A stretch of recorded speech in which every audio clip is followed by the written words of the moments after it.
Hello friends, अस्सलाम वालेकुम। मैं संजीदा से भी एक बार फिर वेलकम करती हूँ अपने रियल गार्डन में।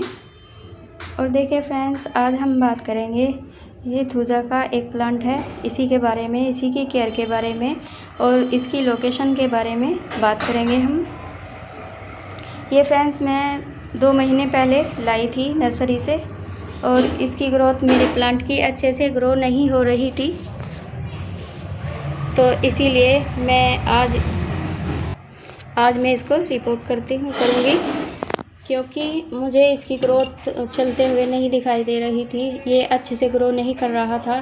2 महीने पहले मैं इसे ऐसा ही लाई थी और इसकी ग्रोथ बिल्कुल रुक गई थी, क्योंकि इसके यहाँ से ये छोटी छोटी पत्तियाँ होती हैं, तो ये सारी सूखने लगी थी। यहाँ से सारी जगह से ये सूख गई थी लीव्स इसकी, और ऊपर से भी सूखने लगी थी यहाँ से। तो वो मैंने कैंची से रिमूव कर दिया है। और देखिए फ्रेंड्स, ये इसकी रूट बिल्कुल भी अच्छे से नहीं चल रही है, इसीलिए आज मैं इसको रिपोर्ट करूँगी। आपको करना क्या है, जब भी आप नर्सरी से कोई प्लांट लाते हो तो आपको उसकी मिट्टी चेक कर लेनी चाहिए कि वो चिकनी मिट्टी में है या नॉर्मल मिट्टी में है, कैसी मिट्टी में है या सैंड में है, किस तरह की मिट्टी है। और प्लांट के लोकेशन के बारे में भी आपको पता होना चाहिए।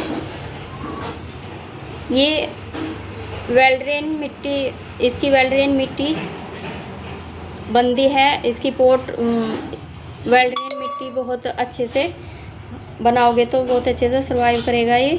तो आज मैं इसको रिपोर्ट करके दिखाती हूँ। तो चलिए इसकी लोकेशन की बात कर लेते हैं फ्रेंड्स। ये इंडोर प्लांट नहीं है, ये आउटडोर है। 3 से 4 घंटे की धूप तो इसको चाहिए ही चाहिए। आप इसे सर्दियों में फुल सनलाइट में रख सकते हो, तो जब भी ये अच्छे से सर्वाइव करेगा। लेकिन थोड़ा सा जून जुलाई के महीने में थोड़ा सा इसके ध्यान रखना पड़ता है, क्योंकि ये ज़्यादा धूप के कारण भी इसकी लीव्स जलने लगती हैं। तो सर्दियों में तो आप इसको सिर्फ एक बार ही पानी देना, और गर्मियों में 2 बार भी दे सकते हो, सुबह शाम। तो इसीलिए इसकी वेल्ड्रेन मिट्टी होनी बहुत ज़रूरी है। और इसकी अगर चिकनी मिट्टी होगी, ये चिकनी मिट्टी में ही लगा हुआ था, ये नर्सरी से जैसा आया था इसी तरह से मैंने इसको रिपोर्ट कर दिया था। तो इसी वजह से ये मेरा अच्छे से सर्वाइव नहीं कर पाया। तो आज मैं इसको वेल्ड्रेन मिट्टी में ही ग्रो करूँगी। सिंपल मिट्टी ही रख रही हूँ मैं, इसमें कोई खाद वगैरह, फर्टिलाइज़र वगैरह कुछ नहीं दूँगी। सिर्फ सिंपल मिट्टी में, वेल्ड्रेन मिट्टी में ही इसको लगा कर देखते हैं कि इसकी ग्रोथ कैसे चलती है। तो इसकी लोकेशन के बारे में भी बात हो गई फ्रेंड्स, इसके पानी देने के भी बात हो गई, और इसे कितने घंटे की धूप चाहिए, कि कैसी मिट्टी चाहिए, सब बात हो गई। तो चलिए इसको रिपोर्ट भी कर लेते हैं। लगा हुआ था ये, इसी में दोबारा से रिपोर्ट कर रही हूँ मैं। देखिए, ये ठीकरी रखने के बाद मैं थोड़े से ठीकरी डाल दूँगी इसके ऊपर, इसके अंदर सॉरी। और देखिए, मैं नहीं चाहती कि मैं अब अपना प्लांट इसे दोबारा से रिपोर्ट करूँ और ये अच्छे से सर्वाइव ना कर पाए। इसीलिए मैं इसकी सारी चिकनी मिट्टी अंदर से, सारी रूट जो ये चिकनी मिट्टी में इसकी हैं, ये सब इसको रिमूव कर रही हूँ। देखना, इसकी ब्लैक हो रही है ये सारी रूट। इसकी यही पहचान है हमारे प्लांट की, के अच्छे से सर्वाइव नहीं कर पाता तो इसकी ब्लैक रूट हो जाती है।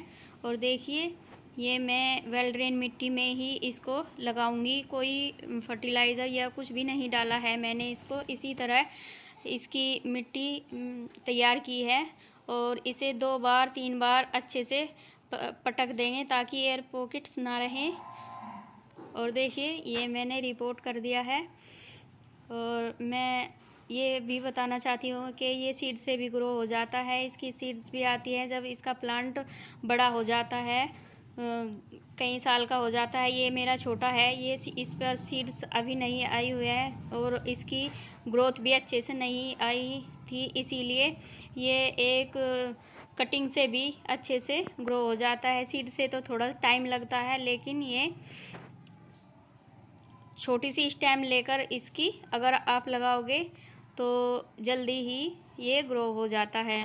तो ये जानकारी आपको कैसी लगती है, आप कमेंट करके बता सकते हो। Okay, bye.